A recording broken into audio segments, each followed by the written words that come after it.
Micro অবজারভারের সই জাল করা হয়েছে। আপনার মাইক্রো অবজারভারের সই জাল করা হয়েছে এবং তিনি যে ডাউটফুল ভোটারদের রেড ফ্ল্যাগ লাগিয়ে দিয়েছিলেন তাকে গ্রিন করে দেওয়া হয়েছে। প্রশাসনের চুরি দুর্নীতি তাকে নেতৃত্ব দিচ্ছেন চিফ সেক্রেটারি নন্দিনী চক্রবর্তী।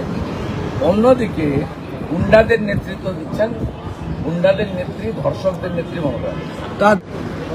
আর প্রশাসনকে মিসগাইড করছেন, মুখ্যমন্ত্রীর হয়ে আশ্বস্ত করছেন অবৈধভাবে নিয়োগ হওয়া chief secretary Nandini Chakraborty.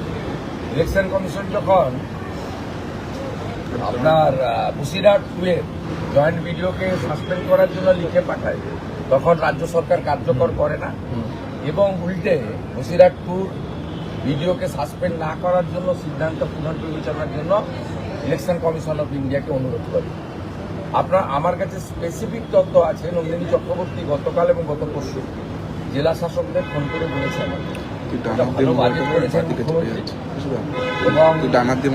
Anti incumbency কেটে যাচ্ছে, ইলেকশন কমিশন কিছু করতে পারবে না, আপনারা শোনার দরকার নেই, কোনো কথা শোনার দরকার নেই। এমনকি আজকে সিওর কাছে আমি অভিযোগ করেছি, উত্তরকাঠি বিধানসভা কেন্দ্র, সেখানে বুথ নাম্বারও বলে দিচ্ছি, সেখানে মাইক্রো অবজারভারের সই জাল করা হয়েছে।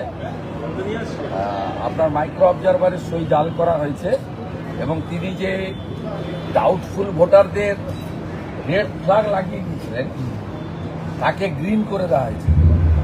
বুথ নম্বর হচ্ছে 237, রঘুরামপুর প্রাথমিক বিদ্যালয়, 238 ব্রাহ্মণ সমাজ প্রাথমিক বিদ্যালয়, 248 কালিকা কুমারী এসএসকে। এইভাবে একাধিক বুথে মাইক্রো অবজারভারের সই পর্যন্ত জাল করে তার তিনি যে ডাউটফুল ভোটারকে রেড ফ্ল্যাগ লাগিয়েছিলেন সেটাকে গ্রিন করে দিয়েছে। তো এখানে একদিকে প্রশাসনের চুরি দুর্নীতি তাকে নেতৃত্ব দিচ্ছেন চিফ সেক্রেটারি নন্দিনী চক্রবর্তী, অন্যদিকে গুন্ডাদের নেতৃত্ব দিচ্ছেন গুন্ডাদের নেত্রী, ধর্ষকদের নেত্রী মমতা। দাদা, তাহলে জেলা শাসকদের যদি এই নির্দেশ দেন, তাহলে সিইও গতকালকে বলেছেন, মানে একটা সূত্র জানা যাচ্ছে যে জেলা শাসকদের অফিসে কাউন্টিং হতে চলেছে, প্রায় 117টা কাউন্টিং কেন্দ্র করেছে। তাহলে কাউন্টিংটা কি ইলেকশন কমিশন চেষ্টা করছে, কিন্তু ইলেকশন কমিশনের মূল ক্ষমতা এমসিসি কার্ড চালু হলে বুঝতে পারবে। তার আগে ইলেকশন কমিশনের পূর্ণাঙ্গ ক্ষমতা কার্যকর করার ক্ষেত্রে তাদের অনেক লিমিটেশন আছে, but they are trying their best. সবচেয়ে বড় কথা, সুপ্রিম কোর্টে হলফনামা ইলেকশন কমিশন তাতে রাজ্যের মুখ্যমন্ত্রী যেভাবে 27 ফেব্রুয়ারি 2025 থেকে নেতাজি ইন্ডোরের সভা উপর্যুপরি বিএলও থেকে শুরু করে সিও পর্যন্ত ধমক দিয়েছেন প্রকাশ্যে, সেসব কথাই হলফনামায় উল্লেখ করেছেন। আর কিভাবে রাজ্য প্রশাসন তারা সহযোগিতা করছে না সে কথাও তারা বলেছে। এবং যে কোনো মিটিংয়ের চিফ সেক্রেটারিরা গেলে আগের মনোজ পান্ত বা অন্য আধিকারিকরা তারা নিজেরা সিদ্ধান্ত নিতে পারেন না, বলে ঠিক আছে নোট করে নিয়ে যাচ্ছে, আলোচনা করে জানাবে। কিন্তু আপনাদের এই জিনিসটা খুব পরিষ্কার জেনে রাখা দরকার আছে, ইলেকশন কমিশন সংক্রান্ত যে কোনো নির্দেশিকা এর ফাইল মুখ্যমন্ত্রী মানে রাজনৈতিক ব্যক্তিত্বের কাছে যায় না, কোনো রাজ্যে যায় না নিয়মে। এটা সরাসরি এক্সিকিউট করতে হয় চিফ সেক্রেটারি বা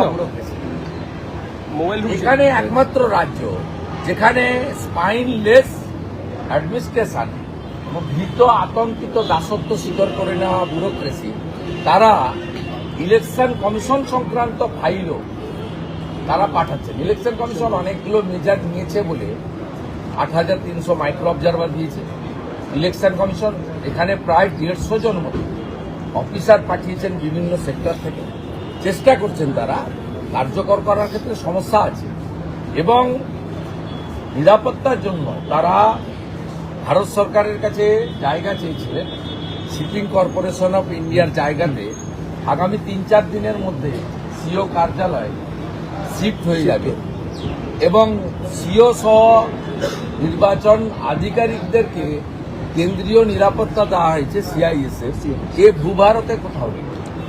এনআইএ তদন্ত রাজ্য সরকার এড়িয়ে যাওয়ার চেষ্টা করছে। দাদা, এনআইএ তদন্ত অভিযোগ আপনারা তুলেছেন এবং সেক্ষেত্রে দেখা গেল পূর্ব মেদিনীপুরের জেলা সুপার তিনি এই কাটমানির বিরুদ্ধে একটা হেল্পলাইন চালু করলো। তাহলে তো আপনাদের কথাটাই সত্যি হয়ে গেল যে বারংবার আপনারা বলছেন যে বিভিন্ন সরকারি প্রকল্প থেকে না, ওকে পাঠিয়েছে মুখ্যমন্ত্রী বা পিসি, ওই জেলায় কিছু করতে পারে কিনা চেষ্টা করবে, চেষ্টা করে কিছু করতে পারবে না। এত বড় জেলা এসপি ইনচার্জ করে রেখেছে প্রথমত, তারপরে ওখানে 21 সালের পর থেকে পুলিশের যে ইমেজ বিপর্যয় হয়েছে সেটাকে রিবিল্ড করার চেষ্টা করছে পুলিশের মাধ্যমে, আইপ্যাকের পরামর্শ নিয়ে এবং মুখ্যমন্ত্রীর ইচ্ছাকে মর্যাদা দিয়ে। এতে লাভ কিছু হবে না, এটাতে যা হওয়ার হয়ে গেছে। এবং তৃণমূল মানে যে চোর, চোর মানে যে তৃণমূল, কাটমানি মানে তৃণমূল, তৃণমূল মানেই কাটমানি, তৃণমূল মানেই সিন্ডিকেট, সিন্ডিকেট মানেই তৃণমূল। এটা প্রমাণিত হয়ে গেছে। এটা 15 বছর তো অনেক সময়, এই 1-2 সপ্তাহ সব করে কিছু আর হবে না। রাজ্য সরকার এনআইএ তদন্ত এড়িয়ে যেতে চাইছে। রেল প্রকল্প থমকে গেছে, আপনার বিধানসভা কেন্দ্রের রেল প্রকল্প থমকে গেছে, রাজ্য সরকারের অসহযোগিতা, জমি জটে আটকে গেল। রাজ্য সরকার বদলে যাবে, 6 একর জমি আর লাগবে। ওর 80 একর জমির উপরে হচ্ছে, 74 একর জমি আছে, তার কাজ পুরোদমে চলছে। আমি ধন্যবাদ জানাবো আমাদের প্রধানমন্ত্রী সরকারকে, রেলমন্ত্রী অশ্বিনীকে, তিনি 315 কোটি টাকা ওই রেল প্রকল্পে দিয়েছে, 184 কোটি টাকা ওয়ার্ক অর্ডার দিয়েছে এবং প্রায় 650 ছেলেকে জমি দেওয়ার পরিবর্তে চাকরিও দিয়েছে রেলমন্ত্রী। আমি তার প্রতি কৃতজ্ঞতা জানাবো। আর এপ্রিল মাসের পরে সরকার বদলে যাবে, অতএব জমি পাওয়ার ক্ষেত্রে কোনো সমস্যা নেই। দাদা, এনআইএ তদন্ত রাজ্য সরকার অ্যাভয়েড করে যাওয়ার চেষ্টা করছে। তমলুকে যে ঘটনা হয়েছিল সমবায় ব্যাংকে ভোটের দিন, যে বোমাবাজি, সেটা হাইকোর্ট বলেছিল এনআইএ সুপ্রিম কোর্টে যাচ্ছে হ্যাঁ। মামনি জানার কেসে। হ্যাঁ।